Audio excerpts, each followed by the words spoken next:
welcome. Thank you for joining us today. We will be discussing the early Bible translators and translations. The Bible is a fascinating book. Wouldn't you agree, Dad? Yes, the Bible has a very fascinating history behind it. It consists of two parts, the Old Testament and the New Testament. The Old Testament was originally written in the Hebrew language. When Alexander the Great came on his conquering tour to Egypt, he established a city called Alexandria after himself. And in that city, he established a great library named after himself. The librarians in that library did research a lot, and they heard about a famous book, an ancient book in the Temple of Jerusalem. So they sent a delegation to Jerusalem, asking the chief priest of Jerusalem to send them a copy of this ancient book with a few priests to translate it into Greek so that they can read it and they can have a copy in the library for others to read. You know that the Greeks were always after education and they wanted learning and books and education. That is correct. So the chief priest of Jerusalem obliged. He sent a copy of the old Hebrew Old Testament with 70 priests to Alexandria to translate it. These priests, they translated it in 70 days. And so this version of the Bible, the Old Testament, was called the Septuagint, which means 70 in the Greek language. Yes. This was the Bible that the early Christians read. And during the time of Christ, this was also the common Christian Bible for those Christians, those Jews who became Christians. So the Bible was then in the Greek language. The Old Testament and the New Testament were in the Greek language. The Roman Empire took over where the Greek Empire left off, and now the Bishop of Rome became the most important bishop in the Christian church. But the people of Rome spoke Latin, not Greek, and the Bishop of Rome, the Pope, wanted a copy of the Greek Bible in Latin. So he designated a certain priest by the name of Jerome to translate the Bible from Greek to Latin. And Jerome did a fairly good job in translation, and that version of the Bible came to be called the Vulgate. Vulgate means the common people, and that became the Bible of the Roman Catholic Church, and it could be read by ordinary Romans in the Latin language. I was not aware. Thank you for sharing that piece of information. Yes, that's very important. It became the language of Europe. And all the European nations which were Roman Catholic at that time used the Vulgate as their Bible. After the Renaissance and the Reformation in Europe, various Christians wanted to have the Bible in their own vernacular language. And several people started translating the Bible into their own languages. One of the earliest translators was a priest by the name of Wycliffe, who translated the Bible in his own language in Hungarian.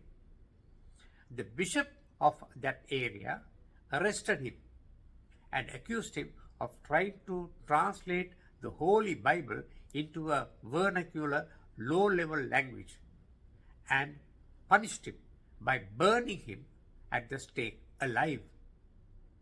But the Christians of England were also translating the Bible. Earlier, Luther had translated parts of the Bible into into German for the German people, and he was also, persecuted by the Roman Catholic Church, and so his followers were called Lutherans, and they used the German version that he had translated. In England, during the time of King Henry VIII, there were several people who started to translate the Bible. But after his daughter Mary became the queen, she persecuted all these Bible translators as heretics. So these Bible translators ran to the continent. They fled to the continent, and they were there. One group of these Bible translators moved to Geneva, and they translated and published a Bible in Geneva. That Bible was called the Geneva Bible. Okay. And it is understood that many of the quotations of Shakespeare from the Bible were taken from the Geneva Bible. Okay. At the same time, Tyndale was translating the Bible, and he was persecuted in England. He fled to Belgium, and he was translating the Bible there. His translations were very nice, good, beautiful English, and he was a scholar in both Greek and Hebrew and English. However, one of his friends betrayed him to the Bishop of Belgium, and he was arrested and burned at the stake. Before burning him, the bishop ordered that his heretic tongue should be pulled out before his body was burned, and that is how Tyndale died. However, the torch of Tyndale was passed on to many other translators in England. After the death of Mary, Queen Elizabeth appointed a commission to translate the Bible into English. That commission did a very good job of translating the Bible. They set up certain methods of translation which are still valid, and they translated the Bible but could not finish it before the death of Queen Elizabeth. So they had to present their version of the Bible, the translation of the Bible, to King James, who followed her. And therefore this version of the Bible is called the King James Version of the Bible. And several people after that continued to translate the Bible. But the King James Version has become well known as a beautiful, poetic, and very picturesque translation of the Bible. Absolutely, I can completely agree. And even till this day, many people use that Bible to, as a fallback. And also they call it the most inspired version because of its beauty in language. And I myself memorize the Bible only in the King James Version. I find it easier and more descriptive. Yes.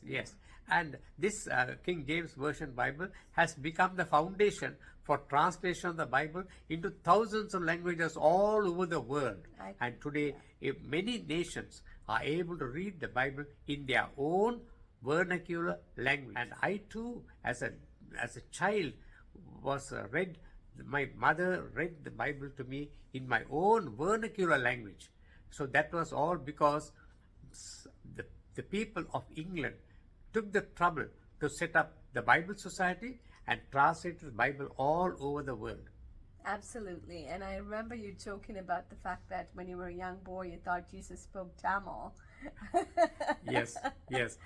As a child, I thought that Jesus was a member of my ethnic group, and that he spoke only my language.